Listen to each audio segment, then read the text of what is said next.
মানে প্রথম এক দেশ দ্বিতীয় দেশ ব্যবহার করে যখন তৃতীয় দেশে পৌঁছবে সেটা হলো, যেমন বাংলাদেশ ভারতের ভূমি ব্যবহার করে যদি নেপাল যায় দ্যাট ইজ ট্রানজিট। কিন্তু পশ্চিমবঙ্গ থেকে ভারত বাংলাদেশে ভিতরে ঢুকে যদি ত্রিপুরায় যায় তাহলে ইন্ডিয়া বাংলাদেশ হয়ে আবার ইন্ডিয়ায় প্রবেশ করলো, দ্যাট ইজ কল করিডোর। সুতরাং বাংলাদেশের সাথে ইন্ডিয়ার যেটাই দেবে এটা কোনোটাই ট্রানজিট না, এটা হলো করিডোর। বরং বাংলাদেশের সাথে নেপালের, ভুটানের, হ্যাঁ এইটা যদি হতে চায়, অথবা ধরো ভারত বাংলাদেশের মধ্য থেকে মিয়ানমার পর্যন্ত পৌঁছতে চায়, এইটি হতে পারে ট্রানজিট।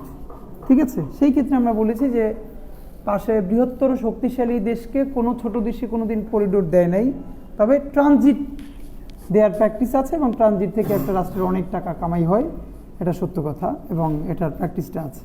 তারপরে আমরা কি বলেছি জিওগ্রাফিক্যাল লোকেশনের পরে? হ্যাঁ, ডক্ট্রিন অফ নেসেসিটি, এটা একটা টার্ম বলেছিলাম। কি জানো ডক্ট্রিন অফ নেসেসিটি? ডক্ট্রিন কথাটার মানে কি জানো? আজকে আমরা সব ভেঙে ভেঙে একটুখানি রিভিউ করে আসবো, কারণ এর মধ্যে তোমরা কেউ ক্লাস মিস করে গেছো, যাতে তারাও একটু কানেক্ট করতে পারো।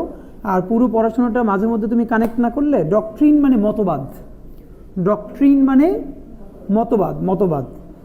আর নেসেসিটি মানে কি? প্রয়োজনীয়তা। এর মানে ধরো তোমার একটা নিয়ম আছে, আইন আছে, কিন্তু তুমি এমন একটা ক্রাইসিসে পড়ে গেছো যেই ক্রাইসিসে তোমার যে বিদ্যমান আইন